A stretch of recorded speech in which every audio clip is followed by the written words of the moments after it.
Akshaya Tritiya special आज आपण ही आमरस पुरीची recipe पाहणार आहोत आणि उद्याच्या भागामध्ये तुम्हाला अगदी डिटेलमध्ये थाळीची व्हेज थाळीची रेसिपी पाहायला मिळणार आहे आणि त्या थाळीमध्ये असे काही दोन वेगळेच पदार्थ असणार आहेत जे तुम्ही आजपर्यंत कुणाच्याही रेसिपीमध्ये एवढे डिटेलमध्ये पाहिले नसतील, एवढे डिटेलमध्ये आणि थोडेसे वेगळे असे छान असे आपण ते दोन पदार्थ त्यामध्ये सांगणार आहोत। ते कोणते असणार आहे हे गेस करून मला कमेंट बॉक्समध्ये नक्कीच सांगा। त्याचबरोबर थाळीमध्ये तुम्हाला कोणकोणते पदार्थ पाहायला आवडतील हे देखील मला कमेंट बॉक्समध्ये नक्कीच सांगा। त्याचबरोबर हापूस आंब्याचा आपण हा रस बनवलेला आहे आणि सर्वात महत्त्वाचं म्हणजे रसाचा रंग काळा पडू नये, खूप वेळासाठी रस चांगला असा राहावा यासाठीच्या महत्त्वाच्या टिप्स या रेसिपीच्या शेवटी मी सांगणारच आहे। त्यामुळे रेसिपी कुठेही स्किप न करता अगदी शेवटपर्यंत नक्कीच पहा आणि तुम्ही रस पाहू शकता परफेक्ट असा तयार झालेला आहे। पुरी देखील छान अशी टम्म फुगलेली तयार केलेली आहे। त्यामुळे रेसिपी नेहमीप्रमाणे आज देखील भरपूर टिप्स आहेत आणि सोप्या पद्धतीने शेअर केली। त्यामुळे रेसिपीला आत्ताच लाईक करा आणि अशाच भरपूर टिप्स आहेत सोमवारपासून शनिवारपर्यंतच्या सर्व रेसिपीज पाहण्यासाठी वरील व्हिडिओप्रमाणे चॅनलला सबस्क्राईब नक्कीच करा, जेणेकरून दररोज दुपारी येणाऱ्या प्रत्येक रेसिपीची नोटिफिकेशन ही तुमच्या मोबाईलवर येईल आणि कोणती रेसिपी मी यूट्यूबवर शेअर केली हे तुम्हाला समजण्यास मदत होईल। नमस्कार, मी कविता, कविताच किचनमध्ये तुम्हा सर्वांचं खूप खूप मनापासून स्वागत करते। आज आपण अक्षय तृतीया स्पेशल आमरस पुरीची रेसिपी पाहत आहोत। अगदी डिटेलमध्ये पाहणार आहोत। त्यासाठी या ठिकाणी 5 हापूस आंबे घेतलेले आहे। साधारणतः 1 ते 1.5 किलोच्या आसपास हे हापूस आंबे आहेत। छान असे आपण हे स्वच्छ धुवून घेणार आहोत। आता या ठिकाणी आंब्याचा रस करण्यासाठी खूप जास्त आंबा पिकलेला असेल तर कशा पद्धतीने रस करायचा हे मी अगोदर सांगितलेले आहे। त्याचबरोबर रस मिक्सरच्या भांड्याचा वापर न करता देखील रस कशा पद्धतीने करायचा पुरणाच्या चाळणीमध्ये ती देखील रेसिपी मी अगोदर यूट्यूबवर शेअर केलेली आहे। तर आज थोडीशी वेगळ्या पद्धतीने म्हटलं ही रेसिपी शेअर करावी, त्यासाठी आपण हे 5 आंबे घेतलेले मीडियम पिकलेले आहे। खूप जास्त कच्चे नाही किंवा खूप जास्तही पिकलेले नाही। त्यानंतर छान असा पाण्यामध्ये चोळून स्वच्छ धुवून घ्यायचे। त्याचा जो देठाकडील भाग आहे तो अशा पद्धतीने काढून घ्यायचा। हे पहा, अशा पद्धतीने काढून घ्यायचा आणि सर्व आंबे आपण स्वच्छ धुवून घेत आहोत।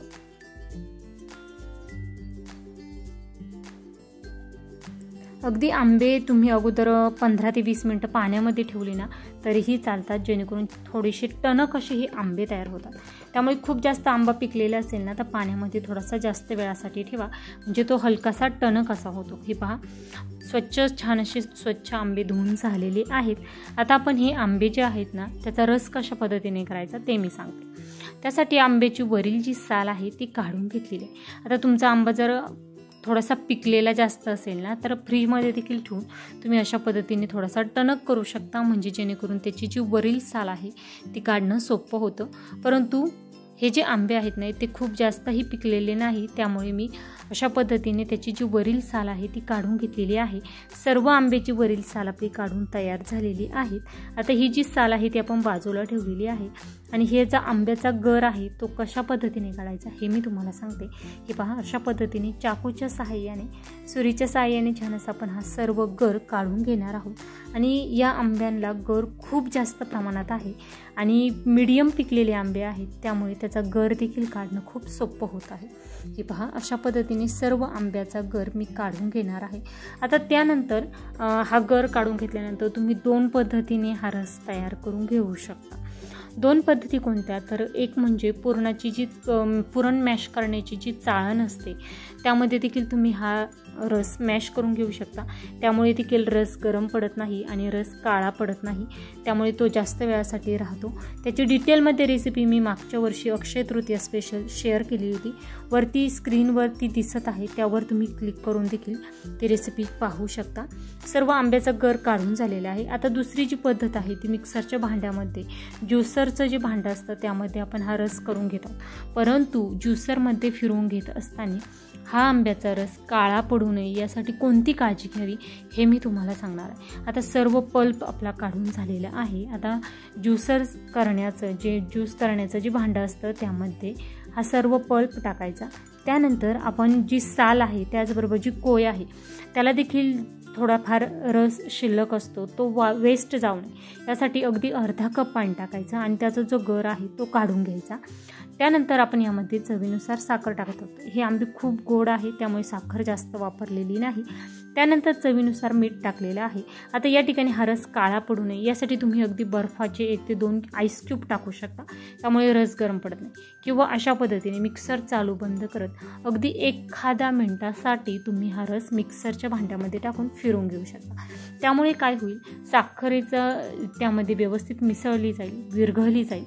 त्याचबरोबर पल्प अतिशय परफेक्ट असा तयार झालेला आहे। अशा पद्धतीचा पल्प तयार होईल आणि रस मिक्सरमध्ये फिरवून घेत असताना तो गरम देखील होत नाही।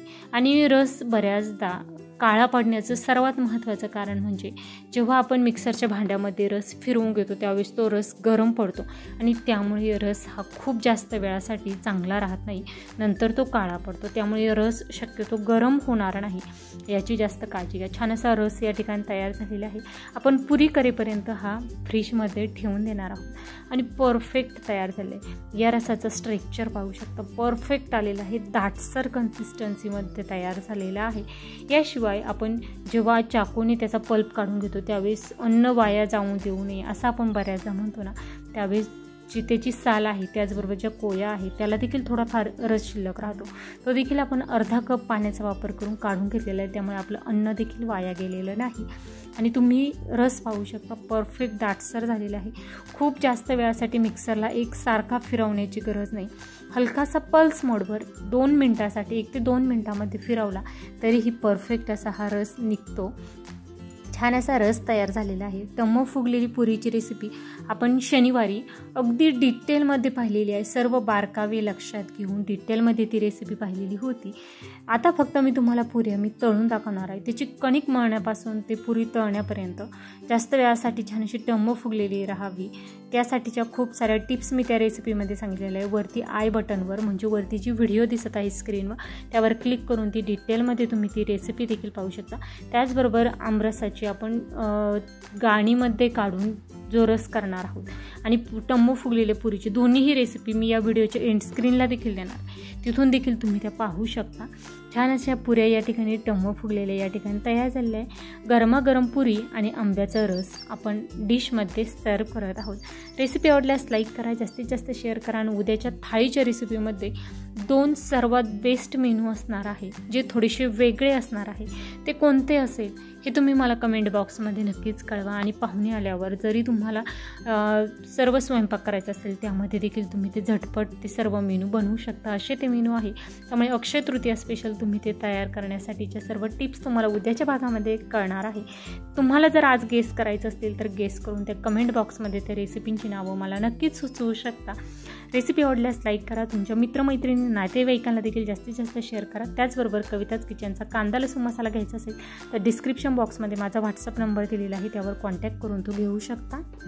पहिल्यांदा जर माझ्या चॅनलला तुम्ही भेट दिलेली असेल तर चॅनलला सबस्क्राईब नक्कीच करा। त्यात वेळकडून माझी रेसिपी शेवटपर्यंत पाहिल्याबद्दल धन्यवाद। पुन्हा भेटूया उद्याच्या भागामध्ये नवीन रेसिपीसोबत, तोपर्यंत धन्यवाद।